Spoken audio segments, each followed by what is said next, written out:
નમસ્કાર વિદ્યાર્થી મિત્રો, ધોરણ 5 દ્વિતીય સત્ર, વિષય પર્યાવરણ એટલે કે આસપાસ, પાઠ નંબર 14 જ્યારે ધરતી ધ્રુજી ઉઠી. મિત્રો આપણે પ્રશ્નોની ચર્ચા કરીશું. સૌપ્રથમ જોઈશું પ્રશ્ન નંબર 1, વૈકલ્પિક પ્રશ્નો. નંબર 1, ધરતી ધ્રુજે, મકાનો ધરાશાયી થાય, જાનમાલને નુકસાન થાય તેવી આપત્તિ કઈ છે? તો આપણે જવાબ લખીશું બી, ધરતીકંપ.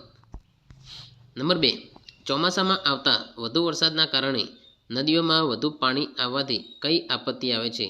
સાચો જવાબ આવશે સી, પૂર. નંબર 3, જંગલોમાં લાગતી આગને શું કહે છે? સાચો જવાબ આવશે ડી, દાવાનળ. નંબર 4, વરસાદ ના આવે અને ખેતીના પાક સુકાઈ જાય, અનાજ પાણીની અછત વર્તાય ત્યારે કઈ આપત્તિનો સામનો કરવો પડે છે? સાચો જવાબ આવશે એ, દુકાળની. નંબર 5, કઈ આપત્તિ સમુદ્રમાં આવે છે અને કિનારાની આસપાસ હોનારત સર્જે છે? સાચો જવાબ આવશે બી, સુનામી. નંબર 6, કઈ આપત્તિની અસર નદી કિનારાના નીચાણવાળા વિસ્તારોમાં વધુ થાય છે? સાચો જવાબ આવશે સી, પૂરની. નંબર 7, નીચેનામાંથી કઈ ઘટના આપત્તિ નથી? સાચો જવાબ આવશે ડી, બસ અકસ્માત. નંબર 8, નીચેનામાંથી કઈ બાબત દુર્ઘટના નથી પરંતુ આપત્તિ છે? સાચો જવાબ આવશે સી, દુકાળ પડવો. નંબર 9, ધરતીકંપ આવે ત્યારે શું કરવું જોઈએ? સાચો જવાબ આવશે સી, ઝડપથી ઘરની બહાર નીકળી જવું. નંબર 10, નીચેના પૈકી કઈ ઘટનાનું પૂર્વાનુમાન શક્ય નથી? સાચો જવાબ આવશે ડી, ધરતીકંપ. પ્રશ્ન નંબર 2, યોગ્ય શબ્દ વડે નીચેના દરેક વિધાનમાં ખાલી જગ્યા પૂરો. નંબર 1, નદીમાં આવતા પાણીના ઘસમસતા પ્રવાહને ખાલી જગ્યા કહે છે? જવાબ આવશે પૂર. નંબર 2, ચોમાસામાં વધુ પડતો વરસાદ પડવાથી પાક તણાઈ જાય અને અનાજની તંગી વર્તાય તેવા દુકાળને ખાલી જગ્યા કહે છે? જવાબ આવશે અતિવૃષ્ટિ. નંબર 3, ધરતીકંપના ઉદ્ભવ સ્થાનને ખાલી જગ્યા કહે છે? જવાબ આવશે ભૂકંપ કેન્દ્ર. નંબર 4, અત્યંત વેગપૂર્વક પવન ફૂંકાય ત્યારે ખાલી જગ્યાની પરિસ્થિતિ સર્જાય છે? જવાબ આવશે વાવાઝોડા. નંબર 5, ખાલી જગ્યાને સૂકો દુકાળ પણ કહે છે? જવાબ આવશે અનાવૃષ્ટિ. નંબર 6, ઘર બનાવવાનું હોય ત્યારે તેની ડિઝાઇન ખાલી જગ્યા તૈયાર કરી આપે છે? સાચો જવાબ આવશે સ્થપતિ. નંબર 7, ખાલી જગ્યાની આપત્તિ વખતે પવનની ઝાડ અને થાંભલા નીચે પડી જાય છે? જવાબ આવશે વાવાઝોડા. નંબર 8, ખાલી જગ્યાની ઘટના બને ત્યારે ફાયર સ્ટેશનમાં જાણ કરવામાં આવે છે? જવાબ આવશે આગ. પ્રશ્ન નંબર 3, નીચેના વિધાનોમાંથી સાચા વિધાનો સામે ખરાની અને ખોટા વિધાનો સામે ખોટાની નિશાની કરો. નંબર 1, વર્ષ 2001માં આવેલ ધરતીકંપમાં ભુજ શહેરને સૌથી વધારે નુકસાન થયું હતું. આ વિધાન સાચું છે. નંબર 2, વીજળીથી લાગેલી આગને પાણીથી ઓલવવી જોઈએ.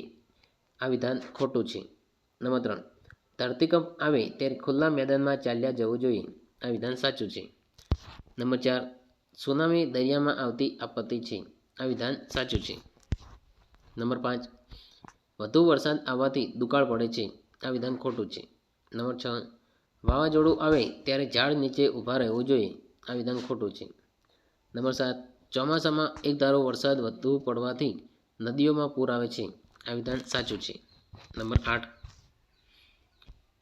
દાવાનળને લીધે જંગલ સંપત્તિને નુકસાન થાય છે. આ વિધાન સાચું છે. નંબર 9, ચોમાસામાં ધરતીકંપ આવવાની સંભાવના વધી જાય છે. આ વિધાન ખોટું છે. નંબર 10, સુનામીથી માછીમારોને વધુ અસર થાય છે. આ વિધાન સાચું છે. પ્રશ્ન નંબર 4, બંધ બેસતા જોડકા જોડો. મિત્રો અહીંયા બંધ બેસતા જોડકા જોડવાના છે, અવિભાગ અને બવિભાગ. અહીં નીચે જવાબ પણ આપેલા છે.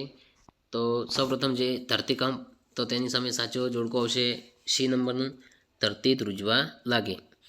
નંબર 2 જોઈએ પૂર, તો તેની સામે સાચો જોડકો આવશે ડી, નદીનો ઘસમસતો પ્રવાહ. નંબર 3, વાવાઝોડું, તો તેની સામે સાચો જવાબ આવશે ઈ, અતિ ઝડપે પવન ફૂંકાય. અને નંબર 4, દાવાનળ, તો તેની સામે આવશે એ, જંગલ સંપત્તિને નુકસાન. પ્રશ્ન નંબર 5, નીચેના પ્રશ્નોના ઉત્તર 1-2 વાક્યમાં આપો. નંબર 1, આપત્તિ એટલે શું? જવાબ, અચાનક કોઈ કુદરતી દુર્ઘટના બને ત્યારે માનવ જીવન ખોરવાઈ જાય કે મુશ્કેલીમાં મુકાઈ જાય આવી કુદરતી દુર્ઘટનાને આપત્તિ કહે છે. નંબર 2, આપત્તિના મુખ્ય પ્રકારો જણાવો. આપત્તિના મુખ્ય 2 પ્રકાર છે.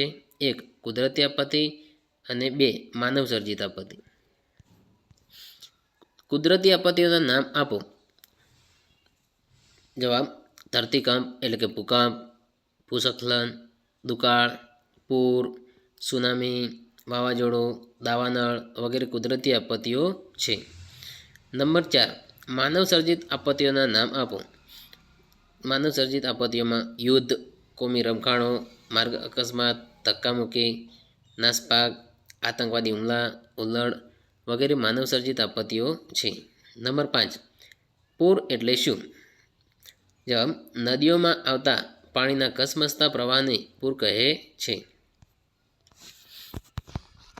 પ્રશ્ન નંબર 7, નીચેની આપત્તિઓનું કુદરતી આપત્તિ અને માનવસર્જિત આપત્તિઓમાં વર્ગીકરણ કરો.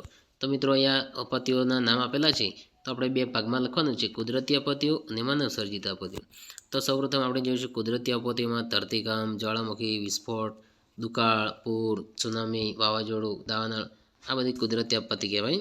જ્યારે માનવસર્જિત આપત્તિઓમાં યુદ્ધ, રોગચાળો, ધક્કામુક્કી, નાસભાગ, હુલ્લડ, આતંકવાદી હુમલા, કોમી રમખાણો આ બધી માનવસર્જિત આપત્તિ કહેવાય.